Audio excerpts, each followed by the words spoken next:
Eu só vi os meninos gritando, as lágrimas fazendo assim, o catarro descendo, e os meninos tudo doido. Eita, desgraça, vai virar. Os meninos despolavam do banco com neto. E eu só vendo, eu digo, eita, desgraça, vai cair. Eu só vi o pneu voando e Jesus segurando na minha mão. É um cachorro que tem a orelha faltando um pedaço. E o nome desse cachorro, de onde eu morava, chamava-se Lactopurga. Aí tu já imagina por quê? Porque Lactopurga, quando corria atrás do cara, deixava o cara em casa. De vez em quando eu via passando uns becos, correndo no meio da rua, se lascando. Acertar com o Goianésia. A princípio, o Goianésia ia ficar com 5%, mas aí o Goianésia voltou atrás do primeiro acordo com o Goiás e o Goiás se responsabilizou e se acertou. Agora, vocês estão falando com relação ao Michael, foi assunto nosso no último sábado. O Michael, na média, ele correu nesse ano passado no Goiás 11,5 km. Ele atingiu a velocidade máxima dele, 38 km, naquele gol contra o Internacional. Carlos Alberto, são 40, quase 45 sprints por jogo. Desses 11 quilômetros, 2 quilômetros, ele está no máximo dele. E o Michael nunca se machucou na equipe do Goiás. O Michael chega hoje, se apresenta, ali a gente está vendo algumas imagens, e agora está aí com o grupo do Flamengo, que só fica esperando o Thiago, né? E fica esperando também o Pedro para o anúncio dos 2 reforços e aí começar o trabalho. Como diz o Pascoalzinho, né? Mais rápido do que imediatamente. E com toda essa estrutura que o Flamengo tem, a gente está vendo ali ele se preparando ali na parte física, eu acho que é um dado muito importante ele já ter esse histórico de não se machucar. E com a velocidade que ele joga, né, a forma que ele conduz a bola próximo do seu corpo, isso para quem vai marcar ele, para um zagueiro, isso é muito difícil. Então ele, na minha opinião, é um jogador diferente, né? Eu tenho certeza que vai render muito no Flamengo. Agora, eu só temo como vai ser o aproveitamento dele nesse time. E tem muita gente para jogar. E aí, um jogador como o Michael, que é o que eu falei do Rony antes, para ele fazer essas jogadas, driblando em velocidade, driblando 1, 2, 3, fazendo gols, isso ele precisa estar tendo ritmo de jogo. Se ele começar a não jogar sempre, é a única coisa que eu fico temeroso em relação à vida dele no Flamengo, né? Acho que agora, nesse início, como os jogadores que descansaram por último devido ao Mundial, eu acho importante ele começar já a jogar, porque ele vai começar a criar a sua identidade e ele vai ter um ponto a favor dele, porque vai ser o torcedor. O torcedor está querendo ver ele jogar. E depois, quando voltar todos esses jogadores, ele já tem o seu cartão de visita e a torcida já ao seu lado para pedir, porque ele não jogando sempre, isso eu fico temeroso sim. Tá falando em jogar... Os titulares dia 27. Então. Ele aproveitar e jogar o máximo que ele puder. E você está falando de jogar, daqui a pouquinho a gente vai falar sobre jogar no Campeonato Carioca. Quero que vocês me ajudem a entender algumas coisas que estão acontecendo no Campeonato Carioca. Mas antes vamos ouvir o Jorge Jesus na sua chegada ao Brasil depois das férias em Portugal. A gente separou alguns trechos, ele fala de contratações, ele fala da situação do Gabriel e ele fala também da própria situação na renovação do contrato. Nós, Marco Braz, eu, Bruno e Presidente, antes de acabar a temporada nos reunimos exatamente a pensar nessa possibilidade. Da minha parte, eu disse que só queria pensar quando acabasse o Campeonato do Mundo, quando acabasse a Libertadores, e foi isso. E estou a chegar ao Brasil e seguramente nós estamos em sintonia e vamos conversar, não vai haver problema. As aquisições tiveram critério, não é? Um critério técnico e também tático. Não é fácil qualquer jogador no Brasil entrar na equipa do Flamengo. Eles vêm acrescentar qualidade ao plantel e estamos muito satisfeitos, e eu estou muito satisfeito particularmente com a direção de ter conseguido já estes jogadores para melhorar o nosso time. O Gabigol é o único jogador que não é do Flamengo, portanto a opção será sempre do clube dele e dele, mas a minha chegada hoje ao Brasil, vou ter possibilidades de conversar com ele, tenho uma confiança muito grande nele, tenho um carinho muito especial por ele, como tenho por todos os jogadores do Flamengo, e de certeza que eu vou conversar com ele. E você conversa com a gente utilizando a nossa hashtag Jogo Sagrado. Esse é o caminho para você ajudar a gente a fazer o programa hashtag Jogo Sagrado. Bom, Ricardo, pela conversa aí do Jorge Jesus, parece que está tudo tranquilo com relação a ele renovar. E outra coisa sobre o Gabriel. nenhuma linha em jornal, em site, do lado de fora, sobre o Gabriel. Nenhuma linha. Eu acho que, primeiro, eu estou gostando das declarações, né? Eu critiquei quando ele saiu daqui, porque era muita dúvida aí. O Jorge deixava muita dúvida no ar. Se vier, tem 5 clubes, se me chamar eu vou. Ficou aquela dúvida, eu falei, peraí. O Barcelona ficou sem treinador. Um dos 5 já contratou. O Barcelona... Mas será que é porque ninguém chamou? Não é o problema. Ele tem capacidade. O que eu acho é o seguinte, como eu te falei... Não é isso, o Flamengo... capacidade ele tem, mas ninguém chamou. Não sei, tem muita gente com capacidade também que tá aí, ninguém chama. Não, ele não teve proposta dos 5, Então, mas ele teve proposta para sair do Flamengo. Pra China. Sim, proposta altíssima da China. E ele não aceitou. Então, o que eu acho é o seguinte, eu acho que ele fica, e ele tem que ficar, e tem que acabar, sem até maio, não, no mínimo até dezembro. Completa o ciclo. Eu acho a chegada dele aqui é muito bom para tudo, para a garotada, para os jogadores, da formação, de tudo que ele criou no Flamengo e a expectativa que se cria diante do seu torcedor.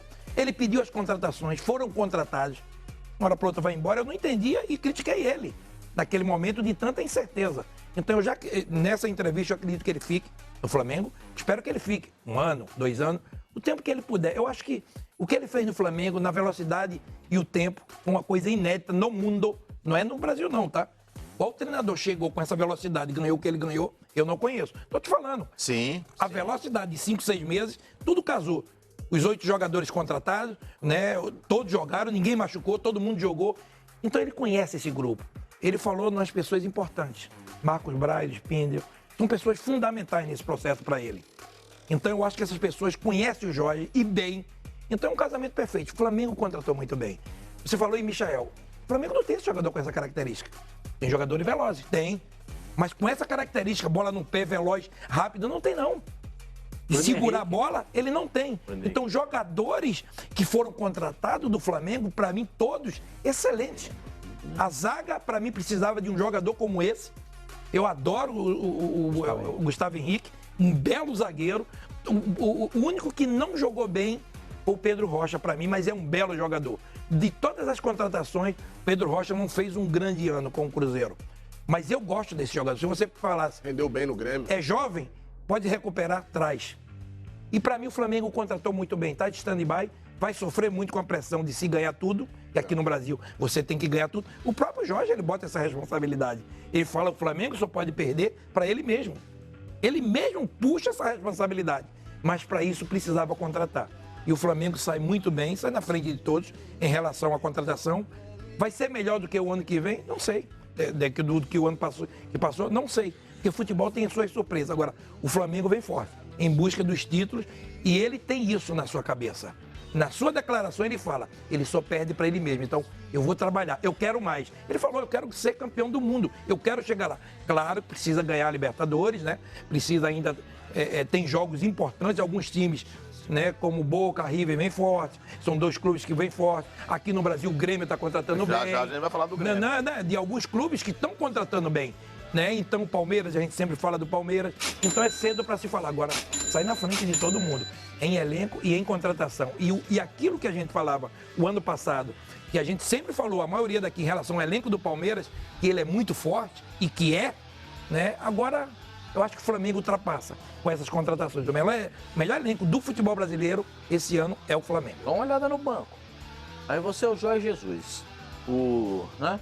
Jorge Jesus Rocha. Você olha no banco e fala assim, vamos ver o que eu vou fazer. Eu posso trocar o zagueiro, é bom, hein? Gustavo. Esse Thiago, esse volante, eu acho que o Thiago Maia também. Pedro de centroavante. Dá uma olhada. Mas eu posso botar o Diego de segundo volante.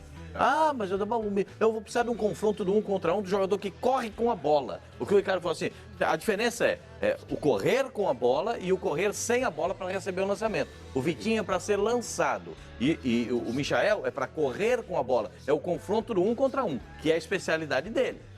Então, eu vou precisar desse jogador hoje. Mas hoje não dá um centroavante, o Gabriel dá para jogar um pouquinho fora da área, vou botar o Pedro dentro da área. Dá uma olhada no que tem. Dá uma olhada no que o Flamengo tem. Se você parar para olhar o que tem o banco no Flamengo, pensando o time pode ganhar um jogo, mas o elenco ganha um campeonato. E é isso que o Flamengo está fazendo. Pascoal, e tem mais uma coisa, em relação ao Jorge, até agora me parece, antes de vir, eu sempre tive informações muito boas dele, em relação a grupo, a dureza dele, da exigência, A pior coisa do mundo quando você forma um grupo desse, o Parreira falava isso pra gente da seleção brasileira. Disse, gente, se a gente não tiver vaidade, nós podemos ser campeão. Então tem a vaidade de querer jogar. Isso que o Carlos Alberto falou, ele tem razão. Quando eu joguei todos os jogos no Goiás, chego aqui, vou jogar o quê? 10 jogos, 12 jogos. Só que o Flamengo tem muitos jogadores que vão estar na seleção, Carlos. Muitos jogadores vão estar, o próprio Arrascaeta, ele vai estar na seleção do Uruguai. Tem eliminatória, vão ter alguns jogos. Então o Flamengo, a gente fala que o jogador joga muito. O que é jogar muito? 60, 70 jogos. Então o Flamengo ele pode reduzir isso. No Brasil é mais ou menos isso. O Atlético Paranaense, por que o Atlético Paranaense vem bem? Ele praticamente joga com sub-23 no seu campeonato. Então 10, 12, 15, 20 jogos, esses jogadores não jogam. Esses jogadores não jogam, estão descansando. E aí você prepara ele. Essa arrancada do Atlético, ela é inteligente. A gente reclama, é claro, que aconteceu quase que um Grêmio, né? O Grêmio ficou 6 anos sem ganhar. 5 anos o Inter foi campeão. Até que, opa, a gente precisa ganhar, tá? Aí ganharam o campeonato. O Atlético fez isso ano passado. Não vinha 5, 6 anos sem ganhar. E disse, opa, precisamos ganhar. Aí bota o time titular, ganhou, recua. Vamos preparar para o brasileiro. Porque a gente não vai cair com o time que tem, né, no campeonato estadual. Então, essa exigência desses grandes clubes são torneios maiores. Por isso que os clubes, alguns clubes, com 10 dias, não vão colocar seus jogadores. Pois é, mas aí, Ricardo, você está levantando a bola que eu queria entender umas situações. Por exemplo, o Botafogo. O Botafogo começou o Campeonato Carioca no último final de semana, jogando contra o Volta Redonda, e perdeu de 1-0 com um time considerado sub-23, com reservas. E hoje, numa segunda-feira, ele jogando lá no Espírito Santo, lá em Vitória, Cariacica, contra o Vitória, com o time titular. Eu falei assim, ganhou de 2-0, eu quero entender. Sábado, no Campeonato Carioca, ele joga com o time reserva. Aí na segunda-feira, no amistoso, ele coloca o time titular. Aí vamos lá pro Vasco, o Abel. O Abel já deu declaração depois do jogo do Vasco. Olha, o jogo clássico contra o Flamengo, eu vou pegar um time quase sub-20. O Flamengo tá disputando, a gente já sabia disso. Eu só vi os meninos gritando, as lágrimas fazendo assim, o catarro descendo, e os meninos tudo doido. Eita, desgraça, vai virar. Os meninos descolavam do banco com neto. E eu só vendo, eu digo, eita, desgraça, vai cair. Eu só vi o pneu voando e Jesus segurando na minha mão. É um cachorro que tem a orelha faltando um pedaço. E o nome desse cachorro, de onde eu morava, chamava-se Lactopurga. Aí tu já imagina por quê? Porque Lactopurga, quando corria atrás do cara, deixava o cara em casa. De vez em quando eu via passando uns becos, correndo no meio da rua, se lascando.